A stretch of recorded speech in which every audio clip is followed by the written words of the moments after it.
Hi, this is Andre. This is Hansi, we are Blind Guardian, and you're listening to Heavy Demons Radio Show. So, are you looking forward to play in Italy again next year? Of course. It's going to be a blast. It's so amazing to be on the road in general, but especially in Italy because the people have such a nice tuning, and I love to perform with them. Yeah. So, Though it makes me useless. the choir made the problem.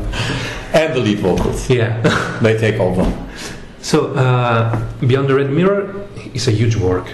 And how did it feel working with two orchestra and three different choirs, two from Europe and one from the States? It was great. It was a challenge to a certain extent. But the main challenge is always composing that stuff, and having everything right on spot once you get to a place to record it. So the work prior to the recordings is the stressful part. Once we get to the places where these orchestras are based, it's more like enjoying your own music. We just sit there and hear them performing. The reason for two different orchestras is based on the fact that the one we usually work with did not have a time frame available when we were in need of the second session. So we were in need for a second orchestra, and we luckily found the guys in Budapest who are on the same level than the guys in Prague. The choir thing was a little different.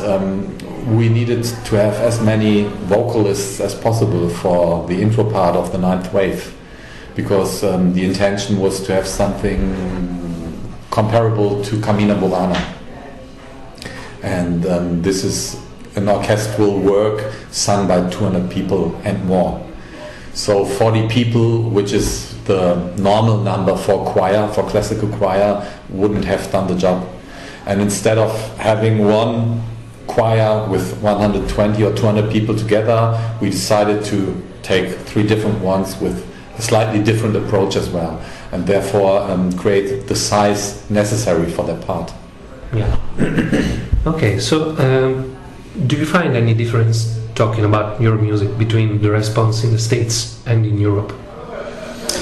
There is a little difference in between every country, like playing live, the same thing, the people celebrate the music, but the way they receive things is slightly different everywhere. There are different favorite songs, there is a different attention to different things. One is more into the ideological concept of an album, the other one goes more for the straight story and things like that. The same with the music itself, In Japan, they always sang completely different parts along. Yeah, so that was when we were surprised the first time and found out that it's very different.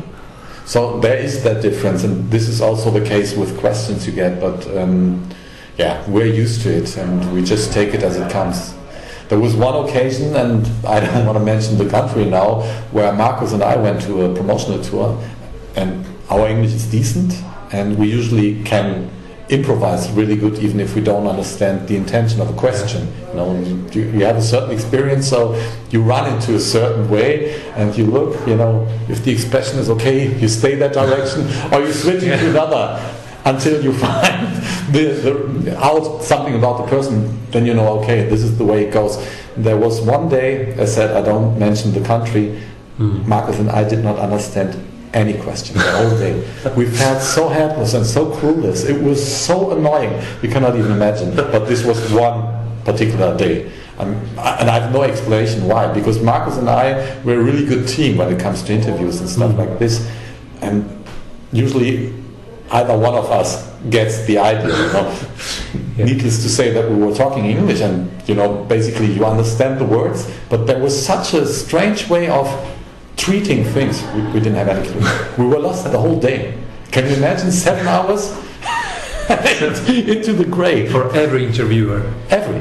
The first one was any interview was for the national news TV, and we were just mumbling. I think after a while there's a sort of insecurity, because if you feel there are like 2 interviews completely spoiled because you didn't answer any question properly, then it's like, okay, you start to fear the one on the other side. Yeah. So, 20 years ago, Imaginations from the Other Side has been released. And now the young hero can only look for one door between the worlds, the Red Mirror. So, what has become worse in 20 years? In these 2 worlds, it's a straight fantasy story. It's a fictional story. It turned to a worse situation for these 2 universes because of the decision made. Because he was supposed to take the jump and become the chosen one in either one of the worlds. And since he is stuck on the wrong side of the mirror, to say so, things will turn definitely for the worse, because the balance in these universes is not in shape. So there is no other option. And he needs to find back a way to the mirror. He doesn't know anything about the mirror. He's going to find out during his quest. And he is believing in the chance of making things, to redo things. That's what he's still believing in. You know, he's believing in a second chance, Yeah. which you usually don't get. He will get, but things will still turn a little different. Yeah. So, what can you tell us about the artwork of Felipe Machado? He's a genius. He's a very gifted person who immediately refers to my ideas. I just sent him a few storyboards for the lyrics, and within a very short amount of time he delivered 2 images which already captured the story 100%ly, and you are going to see these images in the booklet, and you can judge yourself then. But these were images we felt, well, they are great, but they won't capture the essential element of the story. And so he needed to go on to find this particular artwork which you see on the album cover. Felipe is an artist who has style. You know, he really defines a center in a very suitable way, at least for my terms. And he also keeps things vague, and I like that. You know, when you see the environment surrounding this particular center, you'll have a lot of elements and small little details which you really need to chase for a little bit. But once you realize that they are there, they make a great impression. Yeah. So, how do you find the promotion of music through the net? Do you miss the way of the 80s and the 90s? No. No? It's a constant progress. We're doing the same things. So for us, actually, things haven't changed that drastically. We're talking to people. We, try to improve our music, which is more important than anything else. We do not pretend to be someone who we are not, and we deliver the best possible music we can. So if that doesn't do the job, then we are helpless. But to say that, the digital media has given us opportunities to deal with our fanship directly, which is even better than in the 80s and in the early 90s, because then you were supposed to have this fan club, and it was all with mail. That was personal, that was great, but it took so long, it took forever. Nowadays you can post whatever you want on Facebook or on your homepage. You can deal with the people are aware, Blind Guardian is releasing a single today. Instantly, right. And I basically like that. Yes, I was always a technic freak, and we were with internet and all this very, very early.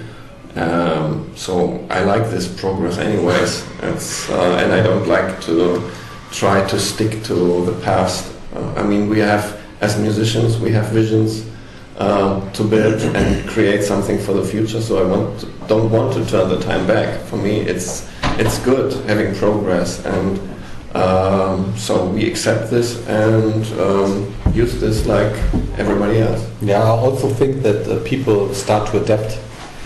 Like TV shows and all this was, were disappearing. And nowadays, fans, real fans, they start doing their own shows. And this would have been impossible years back. So it's not constantly for the better, but sometimes. Good. So, talking about it, how do you see Blind Guardian in the nearest future? Do you have any future project already, apart from the new release? I was about to say that.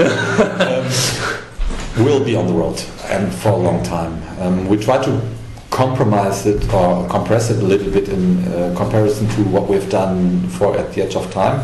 So our target is to finish the whole world tour within the year 2015. It looks pretty promising at the moment and not too challenging. We do 2 months of touring in Europe, then we do another month in North America, another month in South America, and then Australia and Japan will follow. Basically, that's the trick and the idea. If we are able to stick to that, I would be very happy. In between, it looks like we have some creative gaps and in this time I would like to accomplish my part on the orchestral project. And the idea is to have another release in 2016.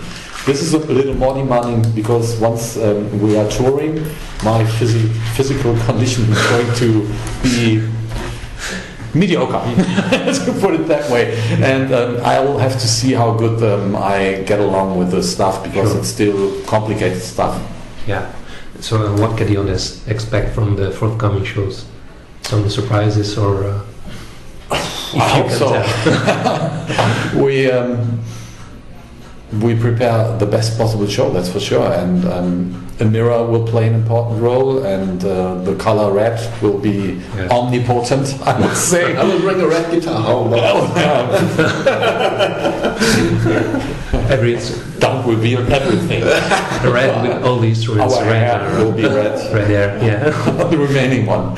And what kind of music are you listening to nowadays, if you have the time? A wide spectrum. Yeah. Many bands. Some of the bands we grew up with, I still kept my bands, my heroes. But something is always new. Every year and then you find a new band you are interested in. But it's really wide spectrum, from rock music to very hard bands, everything. Okay. And after almost 30 years, what's your secret as artist to keep your art alive? Again, I think it is very closely related with the fact that we don't pretend, but we always have been ourselves, and this hasn't changed. And we accept changes in general, and we love to surprise. And we have just one rule within the songwriting, and that's we don't have to copy ourselves. We don't want to copy ourselves. No matter how successful an album has been, it doesn't make sense. Some people always think, well, they should stay in this tradition, but that's impossible. Yeah. That's not the right way to do. That's not what music and art stands for. Yeah. Okay, so one final message to the Italian fans of Blind Guardian. Join us on our quest. Let's find out what's beyond the red mirror, and see you in May, and have fun there. Bye.